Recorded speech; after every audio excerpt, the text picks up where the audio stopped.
So the reason we decided to change, we had an unfortunate incident within the school with students viewing websites that they shouldn't, not being aware of what they should and shouldn't be doing on the school network.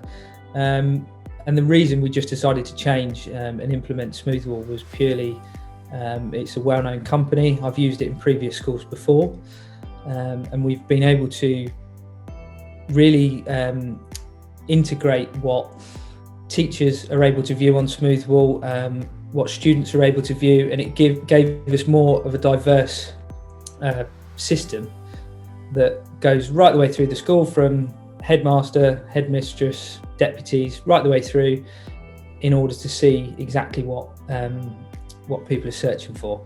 And it's a really user-friendly system, which is why we decided to implement it, especially for our safeguarding lead, who was able to generate reports. It's something we couldn't do before, which is why we went with Smoothwall. That obviously helps with the day-to-day running of the school, seeing what the students are searching for, and obviously seeing what's blocked to try and incorporate that into the curriculum as well.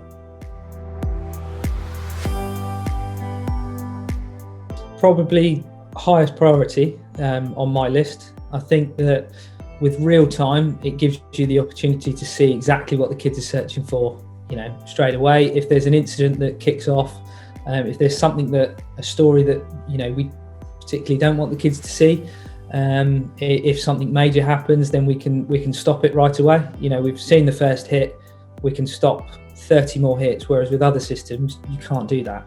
If there's a report that comes through 7 days after, to see that hundreds of students have been hitting this website, which you don't want them to see, that's going to go and just filter out to parents, to the community, and it doesn't look good for the school. So I think that real time it's highest priority of my measure anyway.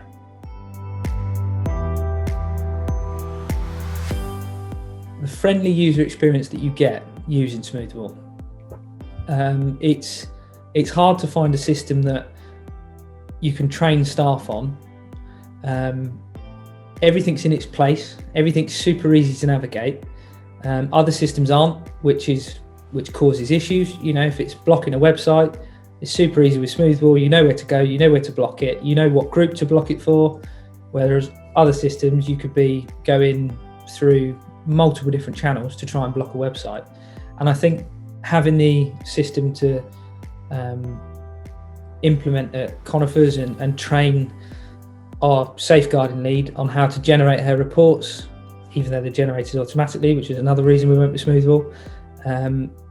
Having her being able to navigate that whilst I'm not at the school is brilliant, because other systems you can't do that, and other systems you can't have multiple users. It's always one single sign-on, one user account, whereas Smoothwall you can have a couple of user accounts in order to see who's searching for what. And the best thing is it audits it, so I can see exactly what she's done, she can see what I've done, and it just works really well.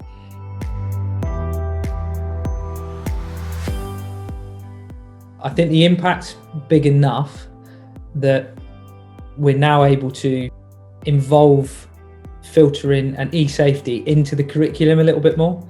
I think whereas we had a system which didn't work and wasn't robust enough, it wasn't really incorporated into day-to-day lessons. And with ever-growing use for IT in schools and remote learning and everything else that goes on with a lot of cloud platforms, I think that it's really important that we make sure that e-safety is quite a priority within IT lessons. And I think Smoothwall's helped that. The impact of that is, okay, go to this website, see what's blocked, see how it blocks it, and then it gives the kids a chance to see, okay, that's why that's being blocked, because that's part of that category, and it gives the kids more of an understanding, which is what I quite like. It's an educational system. It's not a system that's just for the IT guy. It's a system, okay, right, the kids know they're being watched. The kids know they're being blocked on these websites. And the more that our staff get to understand it, which is why it goes back to the user friendliness of Smoothwall, it obviously, the kids can understand it and they can relate to it. Okay, I now understand why that's blocked. So I think that the impact for Conifers is huge, and it helps. If they all get the chance to understand, and even the younger years, they get the chance to go on a Chromebook, search for something. If they miss hit a key because they haven't typed something correctly, I know that Smoothwall is going to block everything. Simple, go with Smoothwall. Change your filtering system, look at your contract. I know we'll be doing that at Boundary Oak. I think advice is, if you're looking for a system that is fully integrated into your system, so your servers, your websites that you use, everything that you do in school, Smoothwall incorporates and takes all of that into account. It's not a case of, right, here's a server, here's a Smoothwall appliance, we're going to install that and it's just going to run on its own. It incorporates with everything you do in a school, and I think that's important. I think that's just as important as safety. You don't want to be managing 300 different systems. Smoothwall can take care of a lot of the web filtering and the real-time filtering, which is great. But I would really consider looking into Smoothwall purely on the basis that it is user-friendly, it works with your current system, and if it doesn't, you'll be able to integrate it.